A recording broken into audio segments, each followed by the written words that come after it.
This meeting is being recorded. All right. Welcome back to another week of PGA Speculator. This week we're covering the Players Championship. It has a prize pool of 20 million, highest among all the golf tournaments.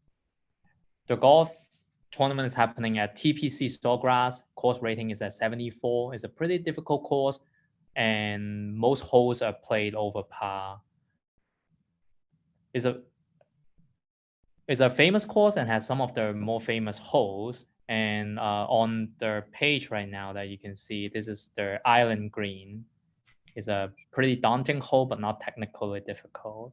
It's featured in many movies. This is a par 3, 137 yards.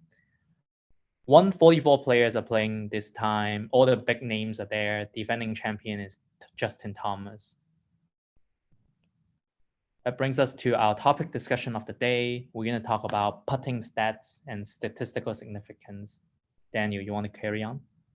Yeah, sure. No, thanks, Mike. Yeah, it's a good tournament, big week. Like you said, 20 million bucks on the line. So everyone will be trying their best. The 17th is a big hole, like you said. So we'll see how it goes when it comes down to Sunday afternoon. It'll be interesting to see whoever's in the lead and whether they can knock it on the green there. Like you say, theoretically, it's 137 yards. Those guys should be able to knock it on the green. It's actually a pretty darn big green too, so they shouldn't miss. But nerves always play a part.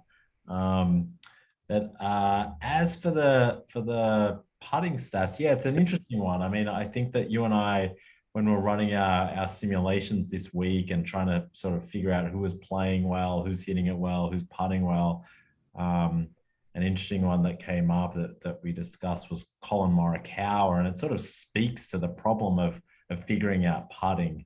And you've got people that can sort of, and they all do it, they're quite streaky, or at least it appears that they're quite streaky. And I think what we mean by that is that it looks like someone's putting well. And if you look at Colin Morikawa this year, he's like nearly at a full stroke gained on putting, which is phenomenal for him because he's usually a terrible putter. And I'm just sort of looking at the stats now, and I'm pulling up. This year he's almost a stroke gained. And then last year I need to sort of go and search his name. It's so far down the list, and he's about nearly a half a shot lost to the field, strokes gained putting. And so that's sort of like, okay, is he one stroke gain over the field? Is he half a shot lost to the field? That's 1.5 shots per round. It's 6 over a tournament. As you can imagine, that has a giant, and we were running different simulations with different assumptions for Morikawa's putting, and it makes all the difference in the world. And so you sort of have to end up blending them, and it's a bit of a guessing game. But it's sort of, I think, to sum up the point, and you and I always speak about this a lot, is that from 8 feet, a pro is about a 50-50 chance of making a putt. Now, if you throw a pro at say 10 or 12 or 15 8-footers, they may just purely by chance, they may make 80 or 90% of them one week, and then the next week miss 80 or 90% of them. And it might just be chance. And so you don't know if a guy's actually putting well or he's putting poorly, and hence we don't know how to sort of calibrate our models. And Morikawa just sort of this week highlighted the issue for us. I think every week we have something where we're looking at, I wonder about this, and it's sort of you and I end up discussing it. And this week, Morikawa and putting and the issue of randomness about putting was the thing that came up. Yeah, to give the audience a little bit more context of what happened, we ran the simulations and we ranked the players, and we were like, why is Colin Morikawa so high on the top? And then we looked at all the inputs and we realized like his stats for this particular season is actually great for putting. He has always been a great blocker, and given that like his putting is good enough, he's going to be like a really good player overall. But we discussed this a little bit, and we don't have that much confidence that the statistics are actually significant, like statistically significant, because like not that many rounds have been counted like in this past season. I mean, in this current season. So the stats are like we just don't really trust the stats that, and then we don't think that that is going to reflect reality as much as at least not in that margin.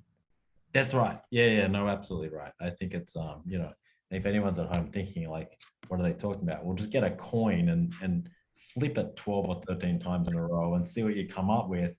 You know, and does that represent, you know, a 50-50 chance? And you're never going to get it to 50-50. And so he's, you know, he may just have been on a lucky streak. Who knows? Maybe last season he just got a bit unlucky. But long story short, we've had sort of some trouble this week modeling in, you know, his putting. There's a few other people that their putting or their ball striking is moving around. Adam Scott is obviously not hitting it as well as he used to and putting it better than he used to. And it's like, okay, is how the ball striking appears to be, you know, something that's actually happening, and his putting is better. Is it, you know, when you know we watched the tournament last week, he seems like he's putting it better, but it's hard to know statistically speaking. But you know, that's the game, right? You've got to sort of try and figure it out, and so we've got some assumptions in our models, and hopefully they're right. All right. Yeah. So I think that's pretty interesting. That's why we wanted to cover it. And also we were also exploring some other simulation perspectives. Like one thing that actually prompted us to do that is like looking at these like special holes, right? Like this hole 17, for example. Like it's really important that like when they strike the ball off the tee, that they get it on a green, right? That's like the one thing. And if they don't get it on the green, they get it on the water. So like, and we were looking at how this like greens in regulation percentage correlate with like their ball striking, like the players like ball striking string, and we found that it's actually like overall it has a pretty high correlation, but not at this like short distance. So it's interesting to see how like how all those stats like need to be like we kind of have to have a human lens into analyzing these things.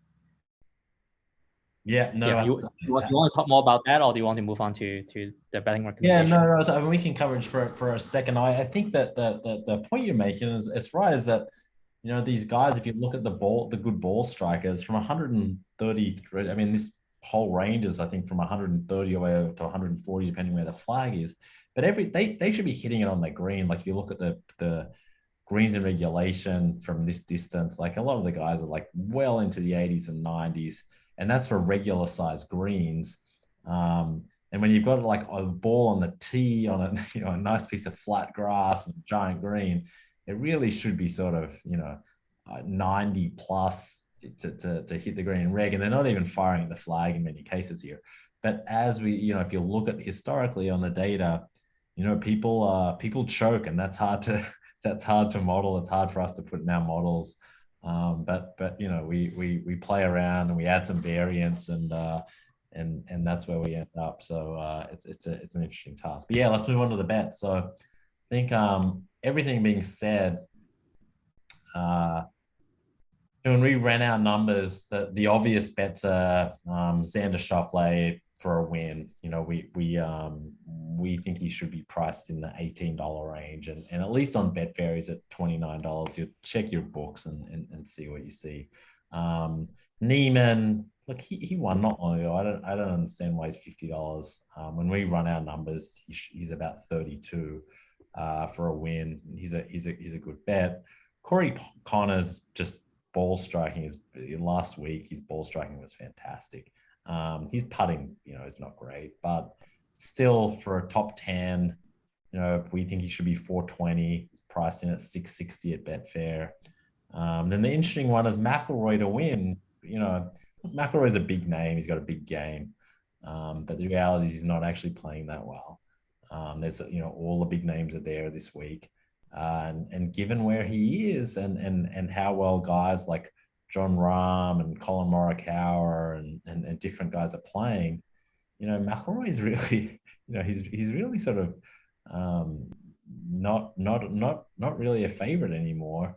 But he's a big name, so he's in there at $22 on Betfair, and we think he should be more like 50. It's hard to bet against a guy like McIlroy, but look, the numbers are what the numbers are, and I certainly wouldn't be betting on him at $22. I'd need a lot more than that. We'll see. But I think that the especially Connors gets 660 on Corey Connors after last week's ball striking. It's a nice bet, and you're looking at sort of an expected value there of something like 50%. That's as good as you're going to get. Yeah. All right. As usual, guys, don't bet more than what you can afford to lose.